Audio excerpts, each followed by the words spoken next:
Nápoles. 1712. Havia na cidade de Nápoles, no início do século XVIII, uma das mais antigas e mais prestigiosas universidades de direito da Europa.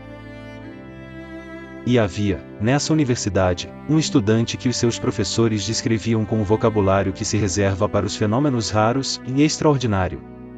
Prodígio. O melhor que haviam visto em décadas.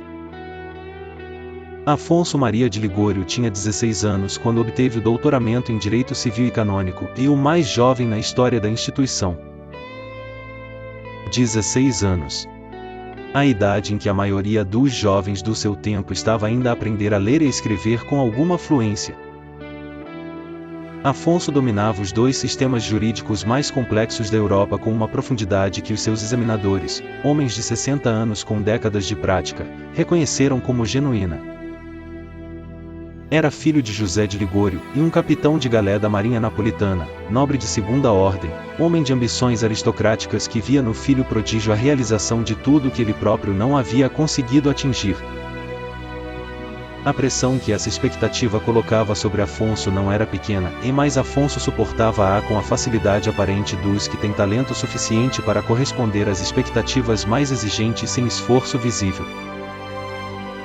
O futuro parecia traçado com a precisão de um mapa, e uma carreira jurídica brilhante, influência política crescente, posição social consolidada, o orgulho de uma família que havia apostado tudo no filho mais dotado.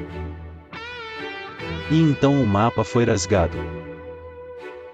Em 1723, Afonso estava a defender uma causa importante, em um litígio sobre propriedades entre dois nobres napolitanos. Era um caso em que o direito parecia claramente do seu lado. Havia estudado cada detalhe, construído uma argumentação impecável, preparado cada resposta para cada objeção possível. E perdeu. Não porque o adversário fosse mais inteligente. Não porque a lei favorecesse o outro lado. Perdeu porque havia um documento, e um único documento que ele não havia visto, ou não havia interpretado corretamente, que desfazia toda a construção jurídica que ele havia erguido. Afonso saiu do tribunal. Caminhou até a igreja dos mercadores em Nápoles. Entrou. E ficou lá, em um silêncio que os que o conheciam descreveram como diferente de qualquer silêncio que houvessem visto nele antes. Não o silêncio da derrota. O silêncio de alguém a quem foi retirado algo que ele pensava ser fundamental, e que descobriu, naquele momento exato, que não era. O filósofo Heidegger, que no século XX desenvolveria sua análise da existência humana a partir do conceito de Dasein, o ser no mundo, e escreveu que os momentos de ruptura, e o que chamou de angústia existencial, são os momentos em que o Dasein é confrontado com a sua própria finitude, com a impossibilidade de controlar o seu destino, e portanto com a questão mais fundamental que um ser humano pode fazer: o que sou eu, para além do que faço? Afonso fez essa pergunta naquela tarde em Nápoles. E a resposta que veio, e não como iluminação mística dramática, mas como a clareza simples e devastadora das verdades que já estavam lá, foi: e não és o teu talento. Não és a tua carreira. Não és o orgulho do teu pai. A conversão de Afonso de Ligório não foi instantânea. As conversões reais raramente são, e a geografia convencional prefere o raio de Damasco, mas a história espiritual é mais honesta, e a transformação profunda de uma pessoa acontece por camadas, por crises sucessivas, por decisões que se constroem umas sobre as outras até que a direção seja irreversível. Nos anos que se seguiram à derrota no tribunal, Afonso continuou a viver no mundo, e mais com uma atenção diferente. Começou a visitar os hospitais de Nápoles. Os Incurabili, e o grande hospital dos incuráveis de Nápoles, onde iam parar os que a medicina da época havia desistido de tratar. Ali encontrou o que Vicente de Paulo havia encontrado nas galeras francesas, seres humanos que o mundo havia decidido que não contavam, e que olhavam para quem lhes dedicava atenção com a gratidão densa dos que não estão habituados a ser vistos.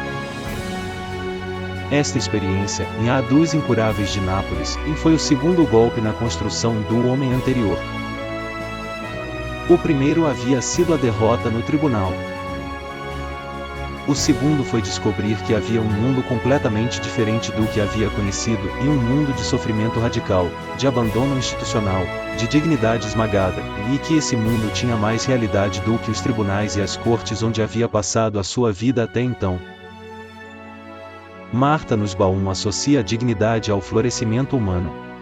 O texto resume que Afonso descobriu, por experiência direta, o que a filósofa moral contemporânea, cuja ética das capacidades se baseia em Aristóteles, define como a vulnerabilidade essencial da própria condição humana. Que a dignidade não é uma abstração, mas uma realidade frágil que pode ser destruída pela doença, pela pobreza, pelo abandono. E que a resposta ética a esta vulnerabilidade não é a contemplação filosófica, mas a presença concreta. Em 1726, Afonso foi ordenado sacerdote. Tinha 30 anos. E começou imediatamente o trabalho que definiria toda a sua vida sacerdotal, na pregação nas ruas de Nápoles. Não nas igrejas, e nas ruas. Nos bairros pobres da cidade. Nos espaços públicos onde se reuniam os artesãos, os pescadores, os vendedores ambulantes, na enorme população pobre de Nápoles que a igreja dos salões e das cortes havia simplesmente deixado de alcançar. Afonso pregava-lhes em napolitano, em o dialeto, não o italiano literário. A língua que eles compreendiam, a língua em que pensavam e sentiam e sofriam. A intuição era a mesma de Francisco de Sales, em a verdade que precisa descer ao nível da linguagem das almas que quer alcançar. Mas o contexto era diferente. Enquanto Francisco havia enfrentado o calvinismo, Afonso enfrentava algo mais subtil e mais pervasivo, e o jansenismo. O jansenismo era uma heresia que havia penetrado profundamente no catolicismo francês e italiano do século XVII e XVIII. O jansenismo, inspirado em Jansênio e desenvolvido em Port Royal por Saint Cyra, ensinava que a graça divina é restrita a um número limitado de eleitos. Segundo a doutrina, a maior parte da humanidade já estava, de antemão, inevitavelmente destinada à danação eterna.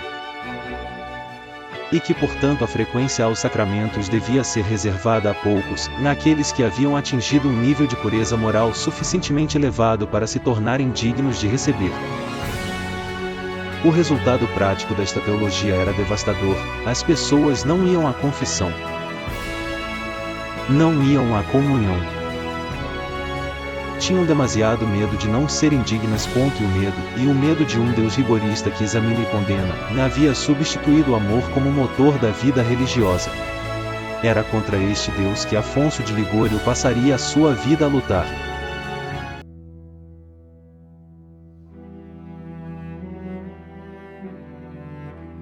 Em 1732, Afonso fundou a Congregação do Santíssimo Redentor e os Redentoristas.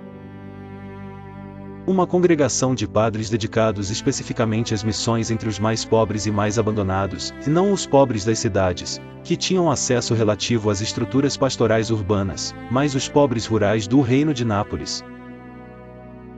Os camponeses das aldeias remotas, os pastores das montanhas da Campânia e da Calábria, as populações que haviam ficado à margem não apenas da economia mas também da evangelização. O modelo de missão redentorista era intensivo, e uma equipa de padres chegava a uma aldeia, passava 2 a 4 semanas pregando 2 vezes por dia, ouvindo confissões durante horas, administrando os sacramentos com uma acessibilidade que as populações não haviam encontrado antes. E então partia, e mais deixava atrás de si estruturas de continuidade, confrarias, grupos de oração, materiais catequéticos em dialeto. A comparação com Vicente de Paulo é inevitável e iluminante. Vicente havia compreendido que o impulso de ajudar precisa de estrutura. Afonso compreendeu que a estrutura pastoral precisa de teologia adequada, que de nada serve construir uma estrutura de acesso aos sacramentos se a teologia moral que a fundamenta torna os sacramentos inacessíveis na prática.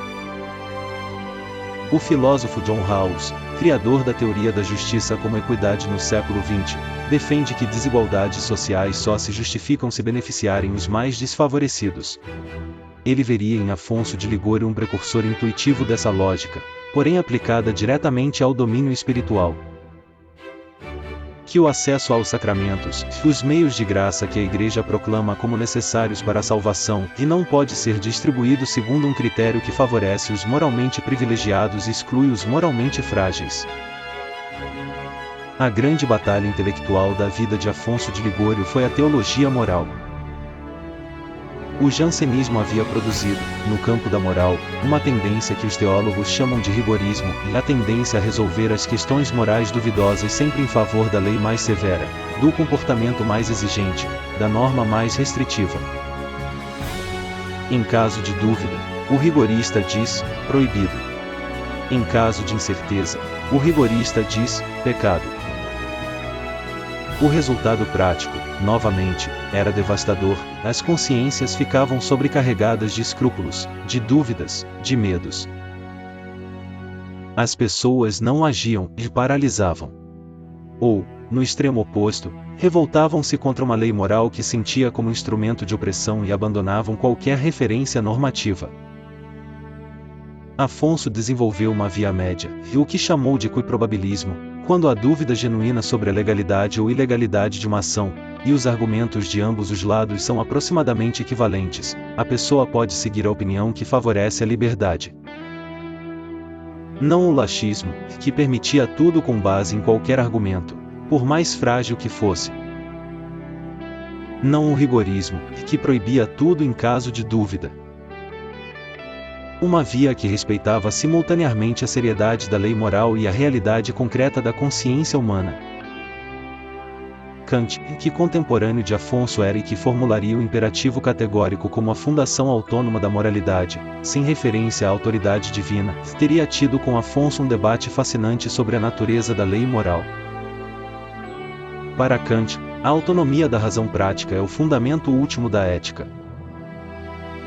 Para Afonso, a lei moral tem uma origem que a transcende, e mais precisa de ser aplicada com uma sabedoria que respeite a condição concreta da pessoa humana. Nos seus últimos anos, Afonso viveu até aos 91 anos, uma longevidade extraordinária que a providência parece ter concedido para que tivesse tempo de escrever tudo o que tinha para dizer, e produziu uma obra de uma vastidão que ainda hoje impressiona os estudiosos. Mais de 100 obras publicadas. A Teologia Moral em 9 volumes, que a Igreja declararia norma para os confessores. As Glórias de Maria, em um dos textos mais lidos de espiritualidade mariana da história católica. O Visitante do Santíssimo, em um clássico da espiritualidade eucarística. Hinos e cânticos populares em napolitano, e incluindo Tuscindi d'Alistelli, o cântico de Natal que ainda hoje é cantado em toda a Itália. Escreveu até quase não poder segurar a pena.